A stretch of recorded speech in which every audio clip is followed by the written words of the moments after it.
What would you do if a single message erased years of love, effort, and sacrifice? Not loudly, not dramatically, but in a way so simple it almost felt unreal, because that's exactly how it happened to me, not in chaos, not in confrontation, but in the middle of something ordinary, something warm, something that should have meant care. I remember my hands were busy, moving through a familiar rhythm in my kitchen, preparing something I had made countless times before, the kind of dish you don't think about because it lives in your memory, not on paper. And there was a quiet comfort in that moment, the kind that comes from routine, from feeling useful, from believing you still have a place in someone's life. Have you ever been in a moment that felt completely normal, right before everything changed? Because that's exactly where I was. My phone buzzed against the counter, sharp enough to break the silence, and I wiped my hands slowly, not in a rush, because I wasn't expecting anything urgent, nothing that would demand my attention beyond a quick glance.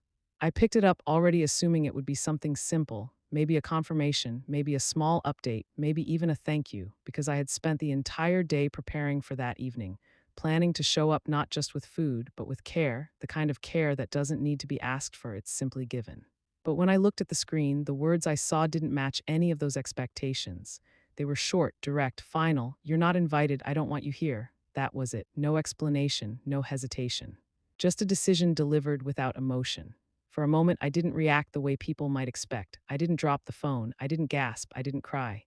Because sometimes, when something is too direct, too clear, your mind doesn't reject it. It pauses, as if trying to confirm whether what you're seeing is real or just something you misunderstood. Have you ever read something twice, not because you didn't understand it, but because you wished it meant something else? I read it again. Same words, same tone, same absence of anything that might soften it. And slowly, very quietly, the meaning settled into me, not like a shock, but like something sinking deeper than it should. I placed the phone down gently, not because I was calm, but because I didn't trust my hands to stay steady if I held it any longer. And I stood there for a moment, looking at the kitchen around me, at the food I had prepared, at the time I had invested, at the care I had assumed was welcome, and something inside me shifted, not loudly, not emotionally, but clearly. Because this wasn't just about dinner, it never is. Have you ever realized that moments like this aren't about what's said, but what they reveal? I thought about everything that had come before this, not all at once, but in pieces, small details that suddenly felt connected in a way they hadn't before. The quiet distance, the delayed replies, the polite tone that never quite reached warmth, the way my presence had slowly become optional instead of expected. And then something else came to mind, not emotion, not hurt, but memory, specific, detailed, undeniable memory. The support, the help, the things I had given without being asked, because that's what you do when you care, when you believe you are part of something, when you assume your presence matters. Have you ever given so much that it never occurred to you to stop until you realized it wasn't valued? Because that's what I began to understand in that moment. I walked slowly toward my desk, opened the drawer where I kept my records, not out of anger, but out of instinct, because I've always believed that clarity matters, even when it's uncomfortable. Inside was a notebook, worn at the edges, filled with entries that tracked years of quiet support, not because I expected anything in return, but because I liked to keep things organized, to understand where my efforts went. I opened it and flipped through the pages, each line a reminder, each number a reflection of something I had contributed, small things, large things, moments that felt natural at the time but now looked different under this new light. Have you ever looked back at something you gave freely and realized it had become expected instead of appreciated? I closed the notebook gently, not because I needed to see more, but because I had already seen enough. Then I picked up my phone again, staring at that message one last time, not searching for meaning anymore, but accepting it for what it was, a boundary not mine, but theirs. And boundaries, once stated clearly, deserve to be understood fully. I typed a reply slowly, just one word, simple, neutral, without emotion, because anything more would have been unnecessary. Okay, I didn't explain. I didn't question, I didn't defend myself, because in that moment I realized something important. When someone shows you exactly where you stand in their life, the most powerful response is not argument, it's clarity. I placed the phone down again, but this time it felt different, not like something had been taken from me, but like something had been revealed. The kitchen was still quiet, the same as before, but the feeling inside it had changed completely, because I was no longer standing in a space of assumption. I was standing in reality. And reality, once seen clearly, doesn't leave room for confusion. I looked around one last time, at everything I had prepared, at everything I had expected, and I understood something I hadn't fully accepted before. This wasn't a sudden moment. This was the result of something that had been building quietly for a long time. But what I didn't realize yet was that this message wasn't the real betrayal. It was just the moment that made me finally see it. Have you ever overheard something that wasn't meant for you, and in a single second, it rewrote everything you thought you understood? Because that's exactly what happened to me weeks before that message, long before the words, "You're not invited," ever appeared on my screen, back when I was still trying to believe that distance didn't mean rejection and silence didn't mean absence. It was a simple evening, the kind that doesn't announce itself as important, the kind you don't prepare for emotionally because you assume it will pass like any other, and I remember carrying a small bag in my hand, filled with things I thought would be helpful: meals, essentials, little comforts that don't change a life but make it easier, the kind of gestures that come from habit, from care, from wanting to remain present even when no one explicitly asks you to be. Have you ever shown up for someone without being invited, simply because you believed you still belonged? That was me. I stood at the door for a brief moment before knocking, not out of hesitation, but out of something quieter, something I didn't fully understand at the time. A small pause that felt unnecessary then but meaningful now. And when the door opened, everything looked normal at first: lights on, voices inside, the familiar setting of a home I had helped make possible, a space I had assumed would always welcome me. But normal can be misleading, very misleading. She was standing there, her phone near her ear, her posture slightly turned away, and for a moment she didn't notice me fully, didn't shift her tone, didn't adjust her words the way people usually do when someone enters the room. And that's when I heard it, not loudly, not dramatically, just clearly enough that there was no room for misunderstanding. "She's here again. I swear she just finds reasons to show up." The words weren't shouted, they weren't meant to hurt. But they did, not because of how they were said, but because of what they revealed. Have you ever heard the truth in someone's casual voice, not in anger, but in honesty they didn't bother to hide? Because that's what this was. For a moment, I didn't move, I didn't interrupt. I didn't react the way a part of me wanted to, because something inside me had already started processing what I had just heard, not emotionally, but carefully, almost analytically, as if my mind needed to understand it before my heart could respond to it. She turned toward me then, her expression changing instantly, her tone softening, her smile appearing as if it had been waiting just behind the words I had already heard. "Oh, hi, that's so kind of you," she said, as if nothing had happened, as if I hadn't just stepped into a moment that wasn't meant to include me. And in that moment, I realized something I hadn't allowed myself to see before. Not everyone values presence the same way. Not everyone interprets care as care. To some people, it becomes inconvenience, interference, something extra they didn't ask for. Have you ever realized that what you give with love can be received with irritation? I handed her the bag without hesitation, not because I was unaffected, but because I refused to turn that moment into something loud, something reactive, something that would only confirm whatever perception she already had of me. I nodded, said very little, and walked back to my car, my steps steady, my expression unchanged, but inside something had shifted. Not broken, not yet, just moved. That drive home felt longer than usual, not because of distance, but because of thought, because for the first time, I wasn't just remembering what had happened. I was connecting it to everything else that had felt slightly off but never quite clear enough to question. The missed calls that never came back, the messages that were answered just enough to be polite but never enough to feel close, the plans I wasn't included in unless I asked, the way my role had quietly changed without ever being discussed. Have you ever noticed change happening slowly enough that you ignore it, until one moment makes it impossible to ignore anymore? That's exactly where I found myself. And still, I didn't pull back, not completely. Because part of me held on to something else, not denial, but hope. Hope that maybe I had misunderstood. Hope that maybe things would adjust. Hope that maybe I was still part of something that had simply grown more complicated, not more distant. Have you ever held on to hope longer than you should have, simply because letting go felt too final? That's what I did. I continued to help, continued to show up, continued to give without asking what I was receiving in return, because I believed that's what love looked like. But love, when it's not mutual, doesn't stay balanced, it starts to lean. And when it leans too far in one direction, it stops being connection and starts becoming dependency, the kind that benefits one side and drains the other. And slowly, without realizing it fully, I had become something I never intended to be: not a mother, not family, but support, functional, replaceable, expected. And the most dangerous part of that realization wasn't the hurt, it was the clarity. Because once you see your place clearly, you can't pretend it's something else anymore. And that's when I began to understand something I had ignored for too long. I hadn't been pushed out suddenly, I had been quietly replaced over time. What happens when you stop giving completely? Because most people think the answer is chaos, confrontation, or anger. But in reality, the most powerful shift often begins in silence, the kind of silence that doesn't announce itself, doesn't explain itself, and yet changes everything around it without a single raised voice. That's exactly what I chose after that message, not out of impulse, not out of hurt, but out of clarity. Because once you understand your place in someone's life, continuing the same behavior no longer makes sense.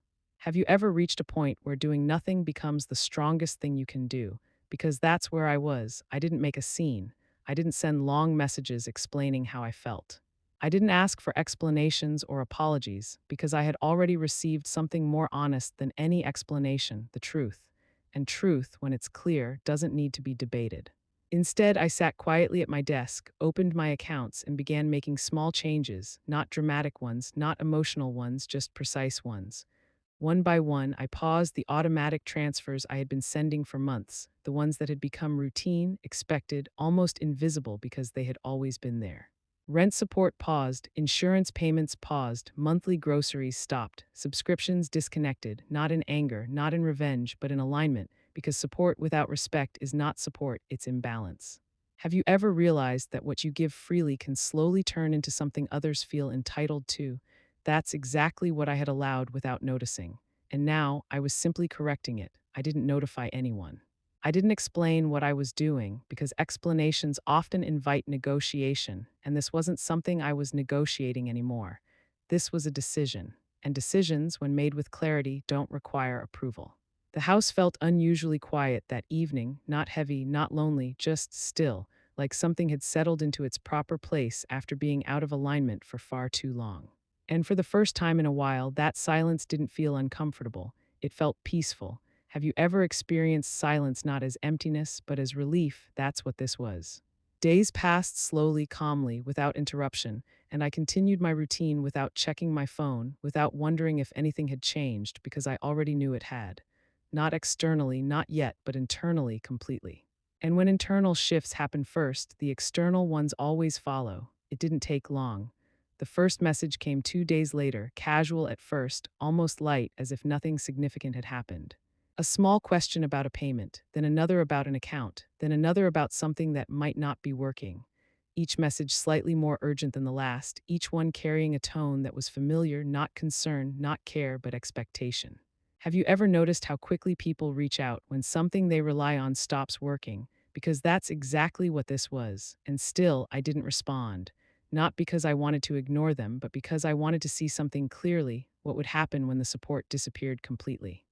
Would they ask about me? Would they check in? Would they notice my absence beyond the things I provided? The messages continued. Questions turned into requests. Requests turned into confusion. Confusion turned into urgency. And through all of it, not once did I see the one thing I had quietly been waiting for. Not a single message asking if I was okay. Not a single call wondering how I felt. Not a single acknowledgement of what had happened. Have you ever realized that sometimes people don't miss you, they miss what you do for them? Because that realization doesn't come loudly. It comes slowly, through patterns, through repetition, through the absence of something that should have been there. By the fourth day, the tone had changed completely. The messages were no longer casual. They were direct, immediate, demanding answers not out of concern but out of disruption. And still, I remained silent. Because silence, when used intentionally, becomes a mirror. It reflects back exactly what is there and exactly what is missing.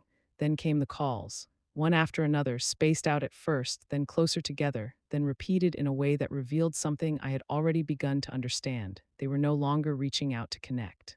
They were reaching out because something had stopped, and that difference matters more than anything else. Have you ever counted how many times someone calls you before realizing why they're calling? I didn't answer, not the first time. Not the second, not the 10th, because I needed to see the full picture, not just a part of it.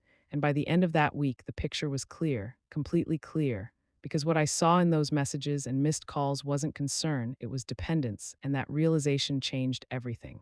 Have you ever realized that people don't always miss you? They miss what you provide because that realization doesn't arrive all at once. It builds slowly, quietly, until one moment makes it impossible to ignore. And for me, that moment came not from what was said, but from what was never said at all. By the time the calls became constant, something inside me had already shifted beyond doubt, because patterns reveal truth more clearly than words ever can, and the pattern I was seeing was undeniable. Message after message, call after call, all carrying urgency, all asking for answers, all focused on the same thing: payments, access, interruptions, things that had stopped working, things they had grown used to without ever questioning their source. But in all of that noise, there was one thing missing, something so obvious that its absence spoke louder than everything else combined. No one asked how I was, not once. Have you ever waited for a simple question and realized it was never coming? Because that silence, that absence of care, told me more than any explanation ever could. It wasn't confusion. It wasn't misunderstanding. It was clarity. I sat there, my phone lighting up again and again, watching the names appear, watching the urgency grow, and instead of feeling overwhelmed, I felt certain. Because this was no longer about guessing what I meant to them. I could see it clearly now. I wasn't part of their emotional world anymore. I was part of their system. A system that had been running smoothly for years, quietly, consistently, without interruption until now. And systems don't notice people, they notice when something stops working. Have you ever felt like you were valued not for who you are, but for what you do? That's what this was. And once you see that, you can't unsee it. Then finally, the call came that felt different, not because of the tone, but because of who it came from: my son. His name appeared on the screen, and for a brief moment, something inside me softened, not completely, not enough to undo everything I had already understood, but enough to remind me of who he used to be, the version of him that didn't need reminders to care, the version that called just to talk, not just when something went wrong. Have you ever held on to a memory of someone, even when they've become someone else? I let the phone ring, not out of punishment, not out of anger, but because I needed to see something clearly. Was this call about me, or about everything else that had stopped?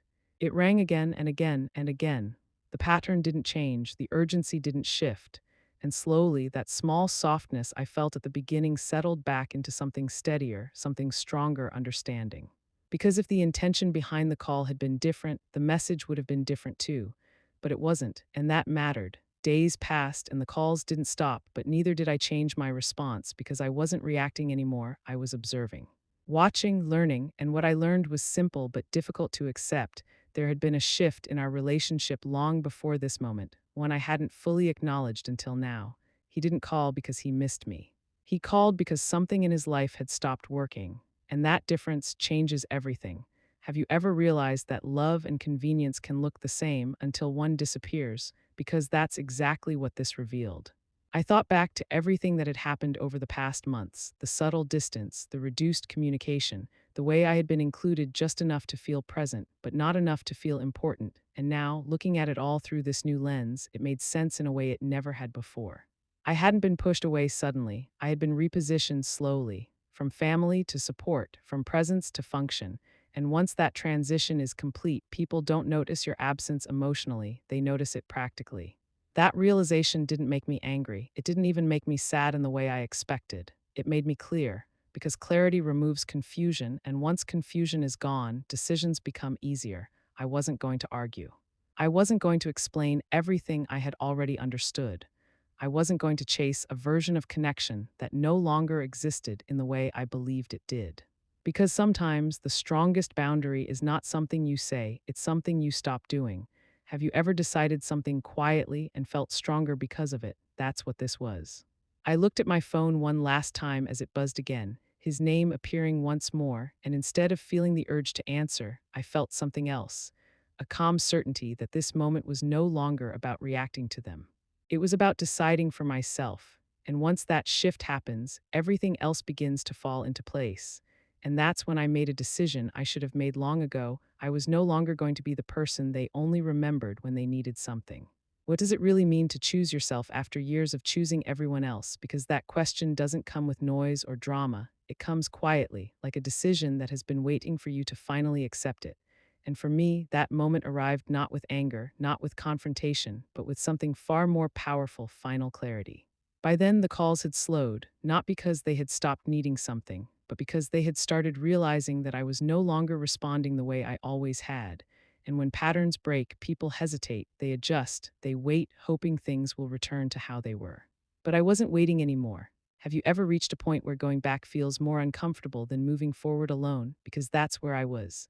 I sat at my desk one morning, the same place where I had once organized everything for their benefit, and this time I began organizing something for myself, not revenge, not punishment, but structure, the kind that protects what should have been respected all along. I opened my records again, not emotionally, not to relive anything, but to document clearly what had been given, what had been supported, what had been sustained over time without question. Every entry told a story, not just of money, but of presence, of trust, of belief in something that I now understood had not been mutual in the way I assumed. Have you ever looked at your own efforts and realized they deserved more than silence in return? Because that realization doesn't make you bitter, it makes you precise. I gathered everything carefully, placing each page in order, not rushing, not skipping, because this wasn't about proving anything to anyone else. It was about acknowledging the truth for myself. And once I finished, I placed it all into a single folder, simple, clean, clear, something that didn't need explanation because it spoke for itself. I didn't decorate it with emotion. I didn't soften it with unnecessary words. Because sometimes the strongest message is the one that simply exists without needing to defend itself. Have you ever communicated something without saying much and still made everything clear? That's what this was. Along with it, I wrote a short note, not long, not detailed, just enough to define the boundary that had already been crossed and the one I was now setting.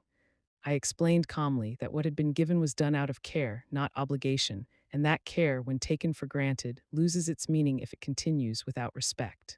I didn't accuse, I didn't list every moment that had led to this point, because I didn't need to. They already knew what had happened, and more importantly, I knew what had changed. Have you ever realized that closure isn't something others give you, it's something you decide for yourself? Because that's exactly what this felt like, not an ending forced by someone else, but one chosen deliberately without hesitation. I placed the folder aside and sat there for a moment, not reflecting on the past, but feeling something new settle into place, balance. Not perfect, not complete, but real, and real is enough. Later that day, I drove quietly, the road familiar, the route one I had taken many times before, but this time it felt different, not because of where I was going, but because of why. I wasn't going to fix anything. I wasn't going to explain myself in person. I wasn't going to wait for a conversation that might never hold the truth I had already found. I was simply going to leave something behind. Have you ever done something small that changed everything? I stopped briefly, stepped out, and placed the folder where it would be found easily, not hidden, not presented dramatically, just there, waiting to be seen, to be understood, to be processed in whatever way they chose. And then I left, no hesitation, no looking back, because once you make a decision like that, looking back only weakens it. The drive home felt lighter than I expected, not because everything had been resolved, but because something inside me had. I wasn't carrying the same weight anymore. I wasn't questioning my place. I wasn't wondering if I had done too much or too little. I knew, completely, and that knowing brought a kind of quiet peace I hadn't felt in a long time. Have you ever let go of something and felt stronger instead of empty? That's what this was. The phone rang again that evening, and I saw the name appear once more, but this time I didn't feel anything pull me toward it. No curiosity, no urgency, no hesitation. Just calm, because this was no longer about reacting to what they did next. This was about standing in what I had already decided. And decisions like this don't need constant reinforcement, they stand on their own. But what I didn't expect was that I wouldn't have to explain anything at all, because soon the truth would reveal itself in a way none of us could control. What happens when the truth no longer needs you to defend it, because it begins to reveal itself on its own, in places you didn't expect and in ways you didn't plan, because that's exactly what unfolded next, not through anything I said, not through confrontation or explanation, but through something far more powerful: exposure. Days passed after I left that folder, and for the first time in a long while, I didn't feel the need to check my phone constantly, didn't feel that quiet tension of waiting for a response, because I already knew that whatever came next would not change what I had decided. Have you ever reached a point where the outcome no longer controls your peace? Because that's where I was. And in that space, something unexpected began to happen, not around me, but around them. It started quietly, as most things do, with small shifts that might go unnoticed at first if you weren't paying attention. A conversation here, a question there, someone noticing something didn't quite add up. Because the truth has a way of surfacing, especially when it has been hidden for too long. Have you ever seen how quickly a narrative changes once people begin to see beyond it? That's what this became. I wasn't present when it happened, but I heard about it later, piece by piece. the kind of details that arrive not dramatically but steadily until the full picture forms on its own. It was a gathering, something meant to be light, something meant to celebrate, a space filled with people who believed they understood the story they were part of. But stories built on assumptions rarely stay intact when reality enters the room. At some point during that evening, someone asked a simple question, the kind that doesn't seem significant until it is, about me, about my absence, about why I wasn't there. And just like that, something shifted. Because when people expect a presence and it's missing, they don't ignore it, they notice, they ask, they wonder. And when answers don't align, they question more. Have you ever watched a situation unravel not because someone forced it, but because it couldn't hold itself together anymore? That's exactly what happened. The explanation given was simple, controlled, designed to close the topic quickly, but it didn't land the way it was meant to because there were too many pieces that didn't fit. Too many people who had seen too much, too many moments that didn't match the story being told. And in that gap, truth found its way in. Someone spoke up, not loudly, not aggressively, just honestly. And honesty, when it arrives unexpectedly, carries more weight than anything rehearsed. What was said wasn't complicated, wasn't exaggerated, it was simply real, that I had been excluded, that I had supported them for years. That my absence wasn't a choice, but a result of something deeper. And once that was spoken, everything changed. Have you ever seen how quickly people shift when they realize they've misunderstood something important? Because that's what began to happen. The energy of the room changed, conversations slowed, reactions became quieter, more thoughtful, less certain, because no one likes to feel like they've been part of something that wasn't honest. And once that realization settles in, it doesn't leave easily.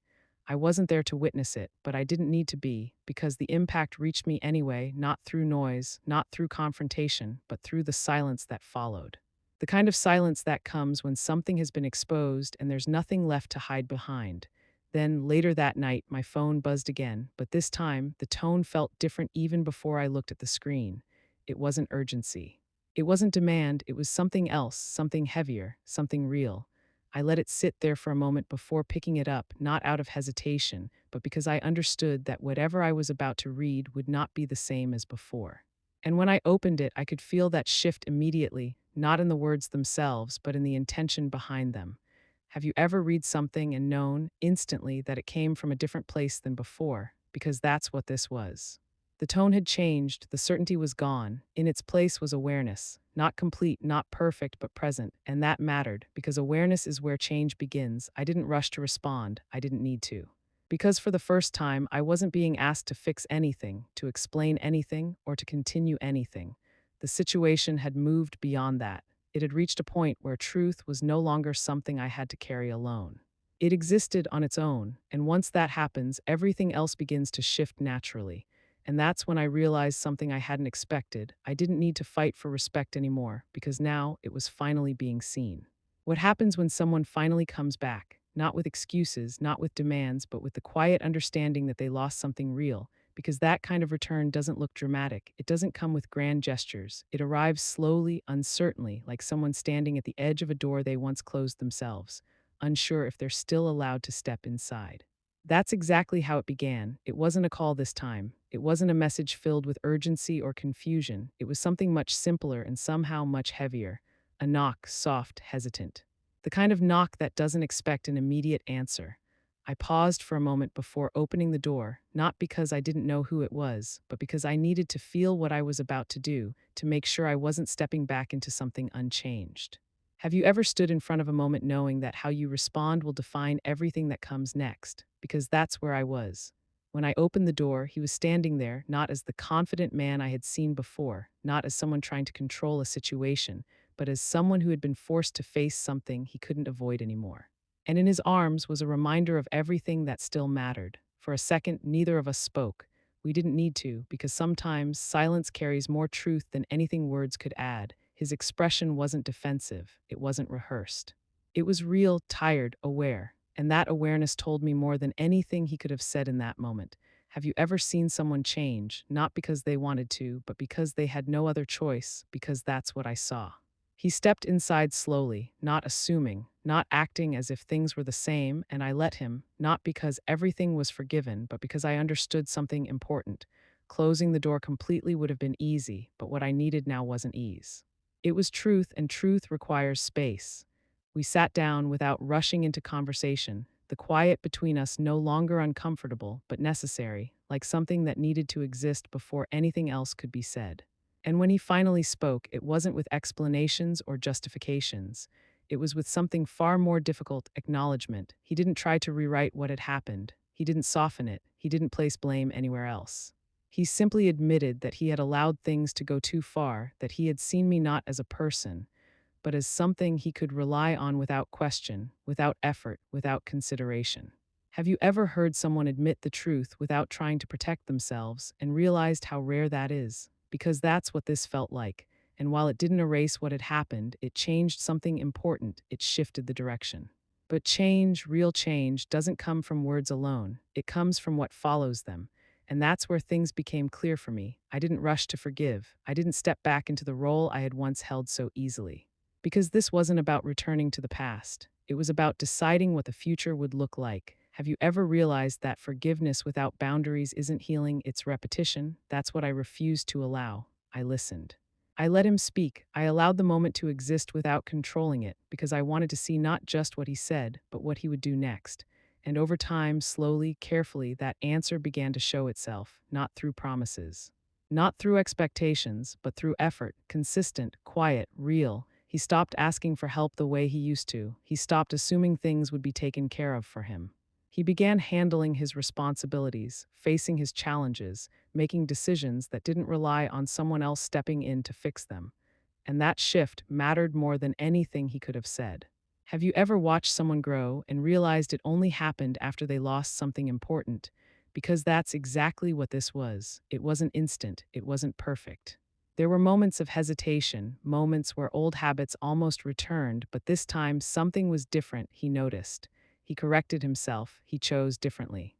And that choice, repeated over time, began to rebuild something that had been lost, not completely, not all at once, but enough to matter. I didn't give trust back freely.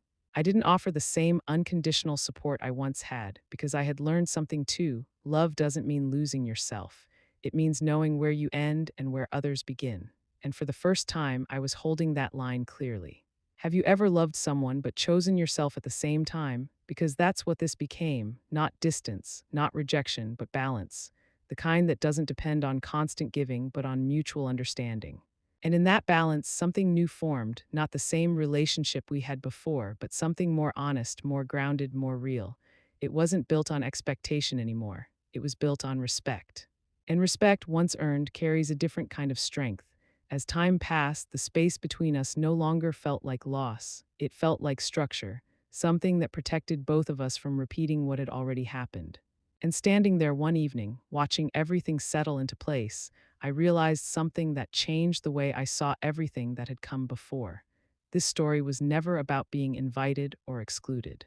It was never about money or support. It was about value, understanding it, protecting it, and refusing to let it be defined by someone else's convenience.